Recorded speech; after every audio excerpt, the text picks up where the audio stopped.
예, 어제는 한국에서는 스승의 날이었습니다. 예, 우리의 삶을 돌이켜보면 누구에게나 우리가 오늘까지 살아오면서 인생의 소중한 그런 교훈을 주셨던 선생님들이 우리가 기억이 납니다. 예, 특히나 우리 중고등학교 시절에 그때 뭐 저보다 연세가 있으신 분들은 더 힘든 시간들을 보내셨겠지만 그래도 때로는 뭐 야단도 맞고 혼도 나고 매도 맞고 그런 시대였죠. 그럼에도 불구하고 그때 선생님들 중에는 정말 사랑으로 제자들을 지도하고 인도해 주셨던 그런 선생님들이 있었습니다. 저도 이렇게 돌이켜보면 고등학교 2학년 때 우리 담임 선생님이 생각이 나는데 영어 선생님이었거든요.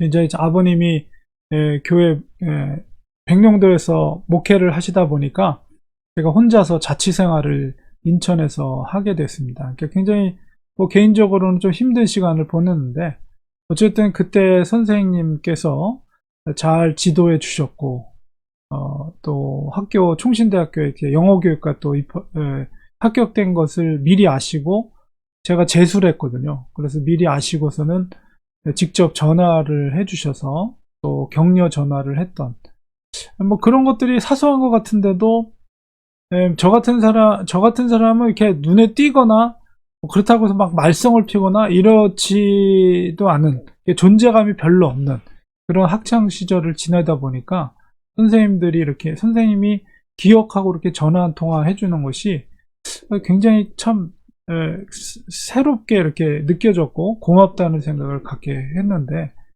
그 선생님이 많이 생각이 납니다.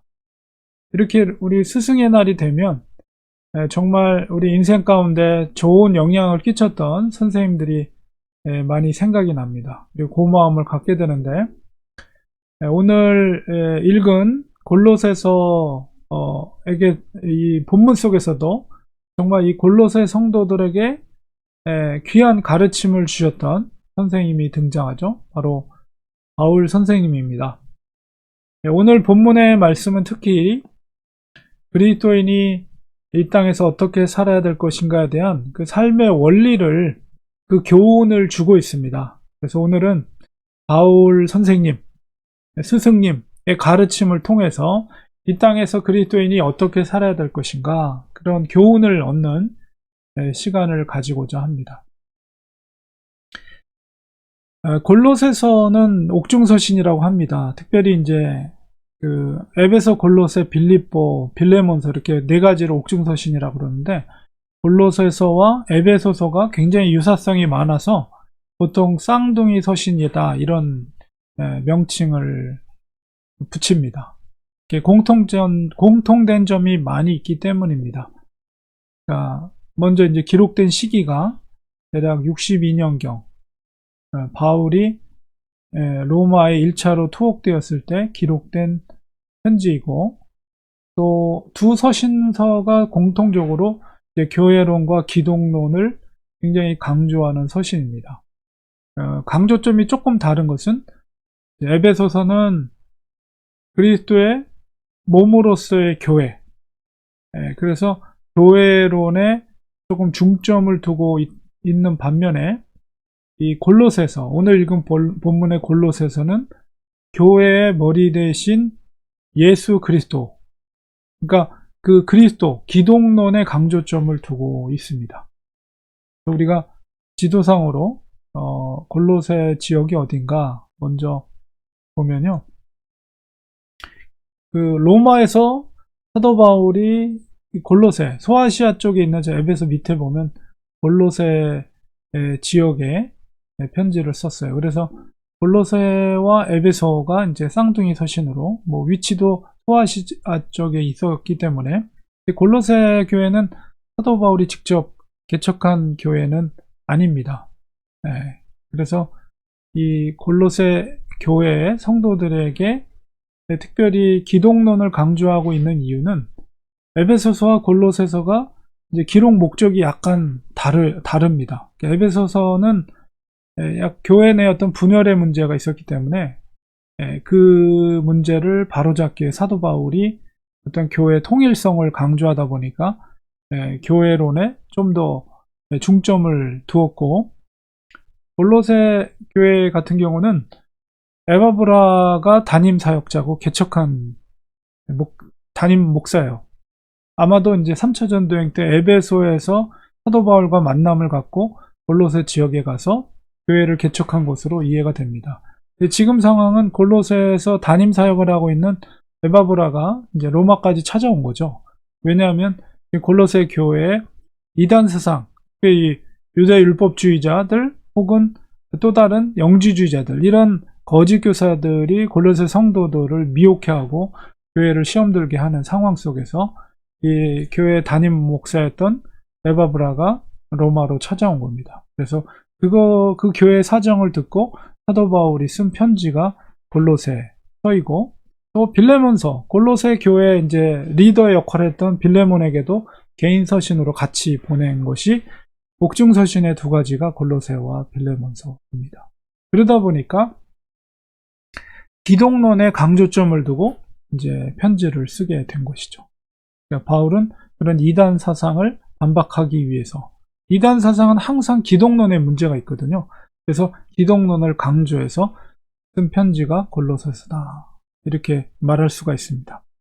그렇다면 이 골로새 성도들에게 특별히 기독론, 예수 그리스도의 탁월성을 이제 강조하면서 예수 그리스도의 기독론을 그들에게 다시 한번 이제 교훈을 주고 있거든요. 오늘 본문 속에서 앞서서 바로 예수 그리스도의 탁월성을 먼저 설명하고 있습니다. 그것을 먼저 우리가 살펴볼 필요가 있습니다. 첫 번째로 예수 그리스도의 어떤 탁월성이냐? 첫 번째는 1장 16절에 바로 그리스도의 만물의 창조자이며 만물 위에 계신 분이다. 1장 16절에 만물이 그에게서 창조되되 하늘과 땅에 보이는 것들과 보이지 않는 것들과 혹은 왕권들이나 주권들이나 통치자들이나 권세들이나 만물이 다 그로 말미암고, 여기서 그는 예수 그리스도요. 예수 그리스도 말미암고 또 그를 위하여, 예수 그리스도를 위하여 창조되었고, 또한 그가 만물보다 먼저 계시고 만물이 그 안에 함께 섰느니라. 왜 예수 그리스도가 탁월한가? 라고 했을 때 예수님은 만물보다 먼저 계신 분이고, 또한 만물은 예수 그리스도로 말미암아 창조되었고, 또 만물은 예수 그리스도를 위해서 창조되었다라고 사도 바울이 예수 그리스도의 탁월성을 선포하고 있습니다. 바울이 이 주장을 하는 건 뭐예요? 만물 아래 있는 것들에 대해서 두려워하거나 걱정하지 말라는 거예요. 우리들도 생각해 보면 우리에게 걱정이 되고 근심이 되는 문제들이 무엇입니까? 모두가 이 만물 안에 속해 있는 것들이에요.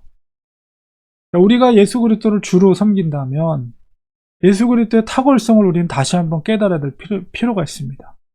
바로 예수 그리스도 안에 모든 세상의 주권과 권세가 포함되어 있다는 것을 사도 바울이 선포하고 있는 것이죠. 특별히 골로새 교회에 공격하는, 그리스도를 대적하는 그 주권자들도 결국 만물 안에 속한 존재들이라는 것입니다. 골로새 성도들에게 세상의 주권자, 권력자들 두려워하지 말 것을 당부하고 있습니다.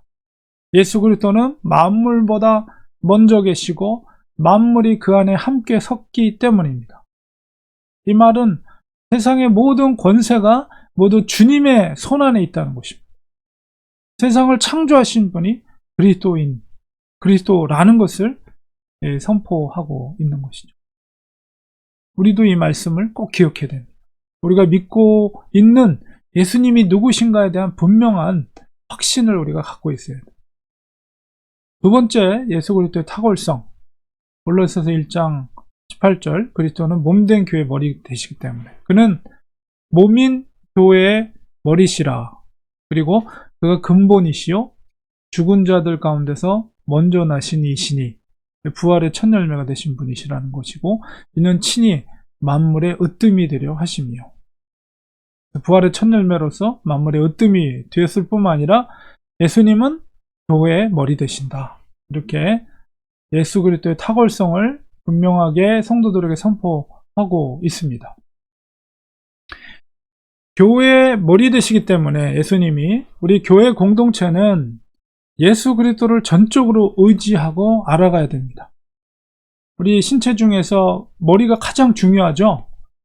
그러면 손이나 발이 혹시라도 뭐 전쟁에서 무슨 상해가 생기더라도 머리가 멀쩡하면 생존할 수가 있어요. 그런데 아무리 다른 게 멀쩡하더라도 머리가 문제가 생기면 그거는 생명에 큰 지장이 생기죠.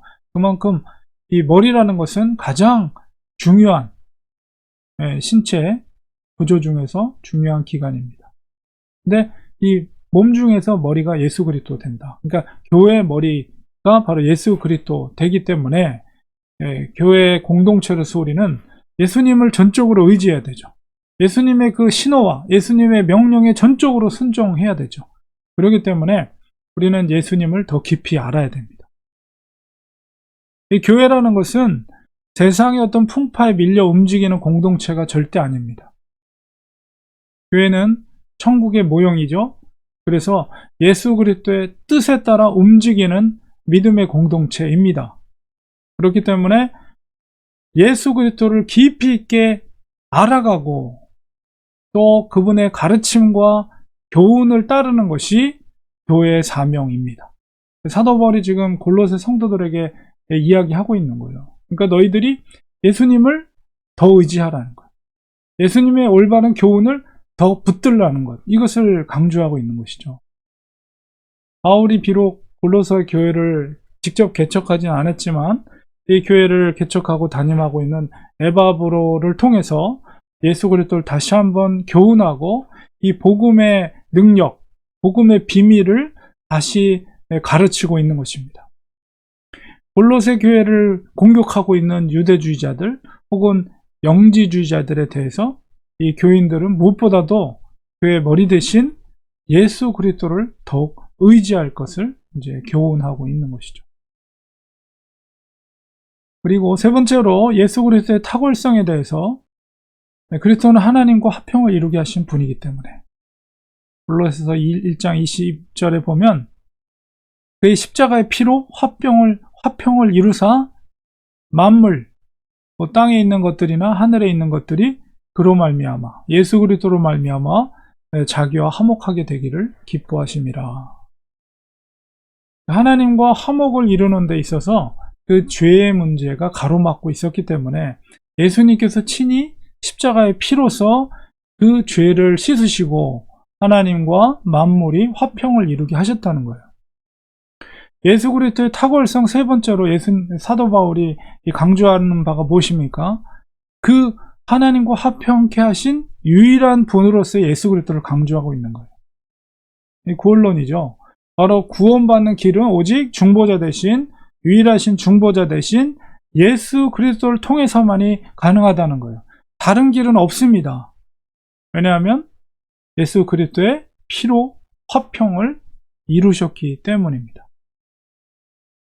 이 바울이 이 보혈의 능력을 이 골로새 성도들에게 다시 한번 재차 강조하고 말씀하고 있어요. 21절 22절에 전에 악한 행실로 멀리 떠나 마음으로 원수가 되었던 너희를 이제는 그의 육체의 죽음, 여기서 그는 그리스도죠. 그 예수 그리스도의 십자가의 그 육체의 죽음으로 말미암아 화목하게 하사 너희를 거룩하고 흠없고 책망할 것이 없는 자로 그 앞에 세우고자 하셨다. 누가요? 예수님께서. 그렇기 때문에 예수님이 유일하신 중보자가 되시는 것이고 그분만이 구원의 길이 있는 것입니다.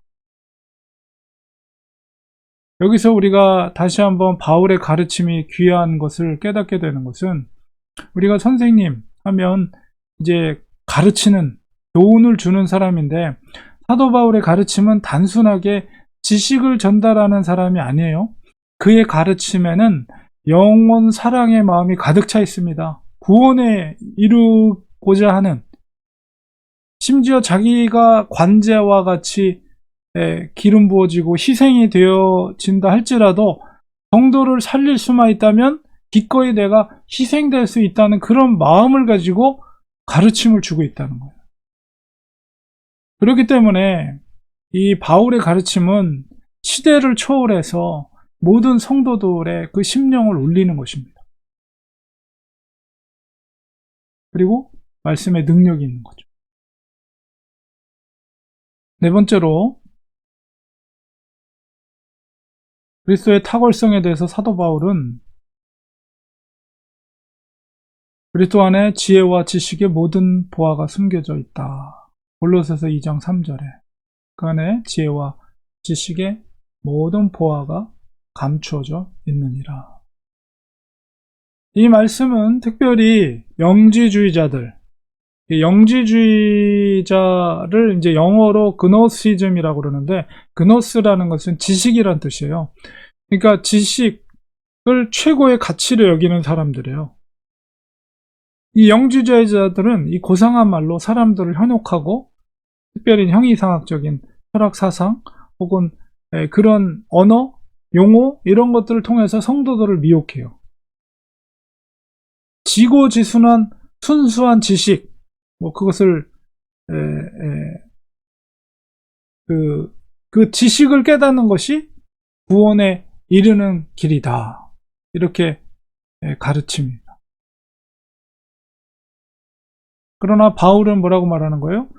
예수 그리스도 안에 지혜와 지식의 모든 보화가 숨겨져 있다, 감춰져 있다 라고 분명하게 선포하고 있습니다.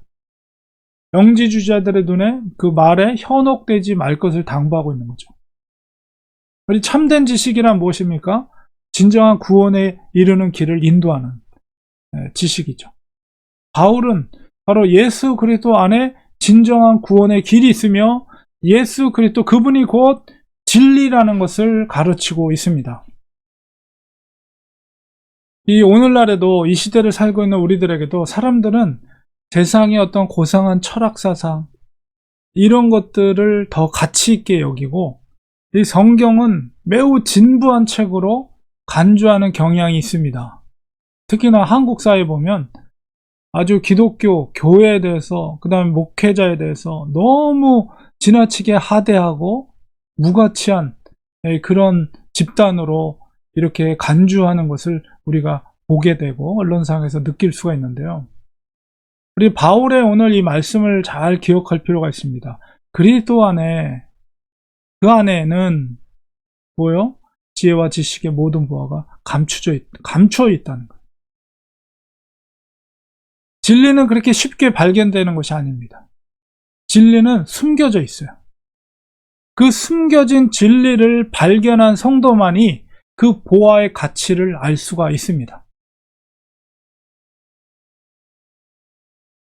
그 보화를 발견한 믿음의 사람들은 그 보화를 심지어 자기 목숨을 바꾸어도 아깝지 않은 그런 가치 있는 것으로 인정을 하였다는 것입니다. 사도 바울과 같이 순교자의 삶을 우리 기독교 역사를 보면 얼마나 많은 순교자들이 있어요. 왜 그렇습니까? 바로 그 보화의 가치를 깨달은 사람들이기 때문에 그렇습니다. 사도 바울이 왜 이렇게 그리스도의 탁월성을 강조해서 골로새 성도들한테 이야기하고 있는지 우리는 앞서 제가 말씀드린 것처럼 이단들에 대해서 그들에 대해서 올바른 교리는 바로 기독론, 예수 그리스도가 누구인가에 대한 것을 먼저 교훈을 주고 있는 거죠. 그런 우리의 탁월성을, 그리스도의 탁월성을 설명한 후에 오늘 본문의 말씀을 우리가 살펴볼 때에 우리가 이 땅에서 어떻게 그리스도인으로서 살아가야 될 것인가에 대한 분명한 이해가 생기는 것이죠. 오늘 읽었던 본문을 다시 한번 보겠습니다. 너가 그리스도 예수를 주로 받았으니, 앞서 설명한 바로 그리스도의 탁월성을 깨닫는다면 당연히 뭐예요? 예수님을 주로 받을 수 있습니다. 로드십, 바로 내 인생의 주권을 예수 그리스도께 드리는 삶의 태도를 가질 수가 있는 것이죠. 왜 그렇습니까? 예수 그리스도께서 창조주 되시기 때문입니다. 예수 그리스도께서 우리의 머리가 되시기 때문입니다. 예수 그리스도만이 유일한 구원의 길이기 때문입니다. 그리고 그 모든 진리가 그 안에, 그리스도 안에 감추어져 있기 때문입니다. 그렇기 때문에 예수님을 우리의 주로 받을 수가 있는 거죠. 그러니까 믿음이 있는 성도들은 그것을 머리로 이해하려고 하지 않아도 그것을 받아들일 수가 있어요. 하나님께서 믿음의 은혜를 주셨기 때문에 그 안에 그것을 받을 수 있는 성령님께서 계시기 때문에 그것이 바로 참된 성도의 모습입니다. 그래서 바울이 요구하는 그리스도인의 삶의 방식은 무엇인가? 먼저 주 안에서 행하라는 것. 6절 후반부에 그 안에서 행하되 주 안에서 행하라.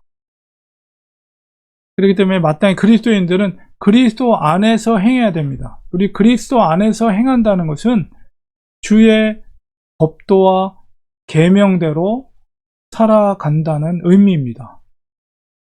주님께서 명하신 대로 순종하고 행한다는 것입니다. 우리의 삶이 그리스도 안에서 행하고 있는지 우리는 스스로 말씀 앞에 점검해야 돼요. 때로는 우리 구체적인 삶 속에서 어떤 것들은 무엇이 주 안에서 행하는 것인지 분별하기 어려운 순간이 있을 수가 있어요. 자, 그럴 때 우리는 어떻게 되느냐? 주님의 주권을 인정하면서 주님 앞에 겸손하게 지혜와 분별력을 진지하게 구하는 것입니다. 우리가 알지 못하고 잘못 행할 수는 있어요. 그러나 내가 여기서 올바른 분별력을 갖기 위해서 하나님 앞에 기도할 때 주님은 분명하게 응답하십니다. 무엇이 주 안에서 행하는 것인지를 알게 하신다는 거예요. 그것을 알았을 때 거기에 순종하는 것이죠. 그것이 바로 주 안에서 행하는 것입니다. 이게 그리스도인의 삶의 원리예요. 내 생각과 내 판단으로 결정하고 행하는 것이 아닙니다. 하나님의 계명과 말씀 속에서 그 말씀의 원리대로 할 뿐만 아니라 또 구체적으로 우리가 어떤 판단을 할 때 있어서 정말 헷갈릴 때가 있어요. 정말 분별력이 필요할 때가 있어요. 그럴 때는 정말 겸손하게 주님 앞에 지혜를 구하는 것입니다. 무엇이 하나님이 기뻐하시는 뜻인지, 주 안에서 행하는 것인지 하나님이 분명히 말씀하세요. 응답해 주세요.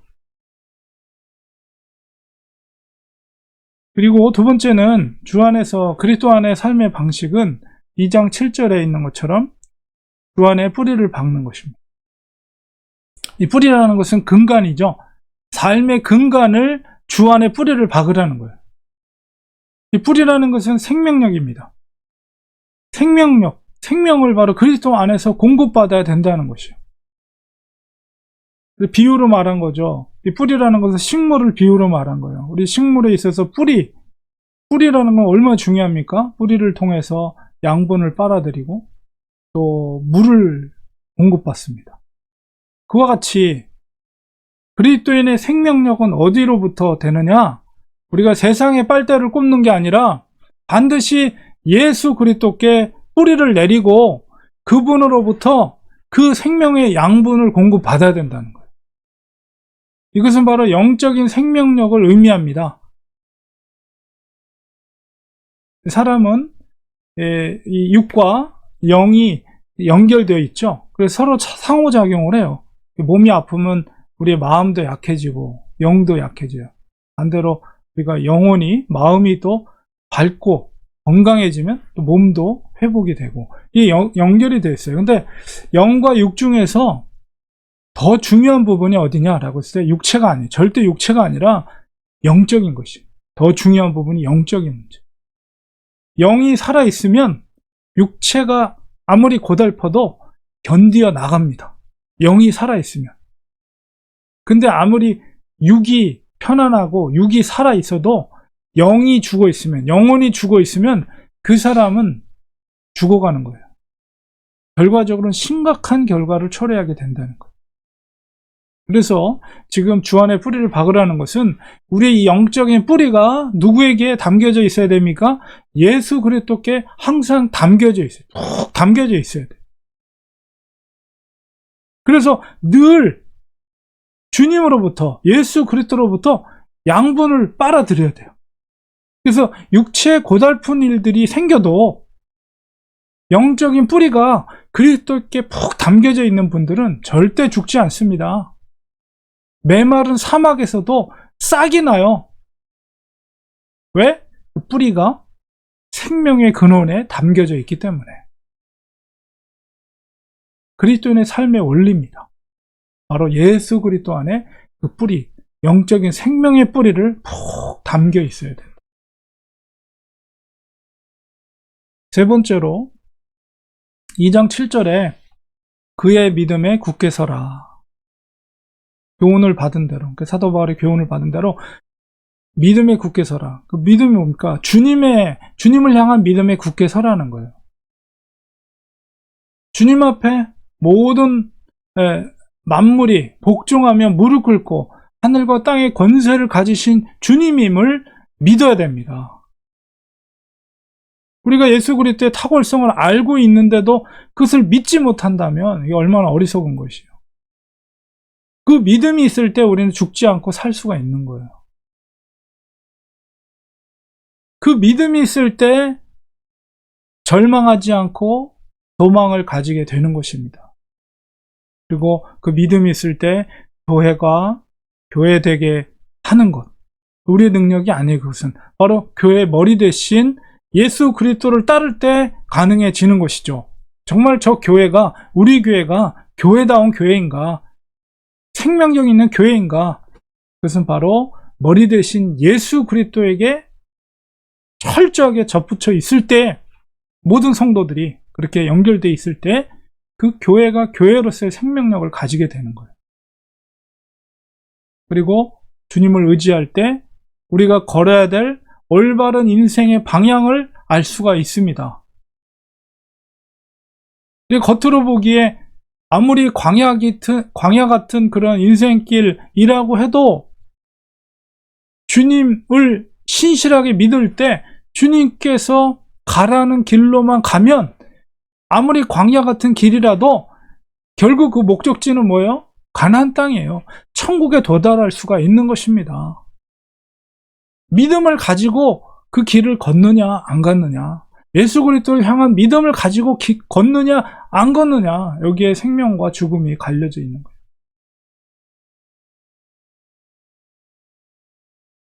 절대로 세속적인 소리, 세속적인 철학, 우리 육신의 욕망의 소리를 의지해서는 절대 안 됩니다. 주님의 목소리에 귀를 기울이고 그 음성을 따라가야 합니다. 바로 이렇게 주님을 끝까지 믿고 신뢰하는 인생은 복된 인생이다. 주를 향한 믿음에 굳게 서시기를 축원드립니다. 그리고 사도 바울이 마지막 그리스도인의 삶의 원리로서 네 번째 이야기하는 것이 2장 7절 후반부에 주께 감사함을 넘치게 하라. 그리스도인은 감사하는 사람들입니다. 주님에 대한 믿음은 주님을 향한 감사로 쉽게 전환이 돼요. 주님을 믿는다고 하면서 감사가 없는 사람은 정말 참으로 믿는다고 보기 어렵습니다. 주님을 신뢰하면 신뢰할수록 그 입술에서 감사의 고백이 절로 나오게 돼 있어요. 그 감사는 억지로 논리적인 어떤 이해 속에서 나오는 감사가 아니라 우리의 그 심령에서 우러나오는 감사입니다. 그 감사는 눈물로 고백되어지는 감사입니다. 주님은 바로 우리의 그 감사를 기뻐하셔요. 주님께서 우리에게 요구하시는 삶은 이 솔로몬의 일천번제를 하는 것처럼 대단한 것을 우리에게 원하는 것이 아니라, 주님은 바로 우리의 삶 속에 주님과 교제하며 주님과 동행하며 작은 것 하나라도 진정 우러나오는 마음으로 감사하는 그 고백을, 그 마음을 하나님은 기뻐 받으신다는 것입니다. 주님을 신뢰하는 마음으로 주님을 바라볼 때 세상의 바쁜 삶 속에서는 정말 찾지 못하는 진정한 평강을 누릴 수가 있습니다. 영혼의 기쁨이 있습니다. 주님께 뿌리를 내리고 주님으로부터 그런 영적인 양분을 공급받을 때 우리의 영혼은 생명력이 살아나는 거예요. 내 영혼은 만족스럽고 기쁜 것입니다. 그 기쁨을 누린 사람은 주님께 감사하게 돼요. 삶의 모든 순간 속에서 주님을 향한 감사가 터져 나오게 되어 있습니다. 아무도 모르게 정말 힘들고 어렵고 삶의 그 무거운 짐 속에 힘들고 어려울 때 그 순간 주님을 바라보며 주께서 주시는 그 양분을 받을 때 그 속에 눈물로 감사를 고백할 때 진정한 참된 인생의 기쁨을 누리게 됩니다. 무거운 그 짐들로부터 자유함을 얻게 됩니다. 이것이 바로 그리스도인이 누리는 기쁨, 진정한 기쁨의 복입니다. 네, 결론을 맺겠습니다. 우리가 스승의 날을 보내면서 누구보다 우리의 삶 가운데 귀한 생명의 가르침을 주신 사도 바울을 생각해 봅니다. 말씀을 통해 하나님께서는 이 사도 바울의 가르침을 우리가 받게 하셨죠. 그리스도인들이 이 땅에서 어떻게 살아가야 할지 구체적인 그 가르침, 교훈을 배우게 하셨습니다. 주님을 그토록 사랑했던 사도 바울처럼 우리도 그렇게 살기를 원합니다. 이 시대는 복음의 능력을 믿고 복음의 삶을 사는 참된 스승이 정말 귀한 시대라는 생각을 갖게 됩니다. 아주 좋은 말, 아주 매력적인 말 하는 스승은 많지만 복음을 순종하고 그리스도와 같은 삶을 사는 스승을 찾기가 정말 어려운 시대라는 생각이 듭니다. 우리 큰바위 얼굴의 이야기처럼 우리가 날마다 그리스도를 바라보고 우리가 살아갈 때 우리가 작은 예수가 돼서 세상을 변화시키는 사람들이 될 수가 있습니다. 사도 바울의 이 가르침을 우리 마음판에 새기고 날마다 주 안에서 행하고 믿음에 서서 항상 범사에 감사를 고백하는 사랑하는 성도님들 되시기를 간절히 축원드립니다. 기도하겠습니다. 하나님, 오늘 사도 바울의 가르침을 통해서 그리스도인이 이 땅에서 어떻게 살아야 될지를 깨닫게 됩니다. 예수 그리스도의 탁월성을 우리 호소하며 선포하며 간절히 당부하는 사도 바울의 가르침을 우리를 정말 사랑하는 마음으로 지도하는 이 가르침을 우리 마음판에 잘 새기고 말씀에 순종하는 우리가 되게 하여 주시옵소서. 예수님의 이름으로 기도리옵나이다. 아멘.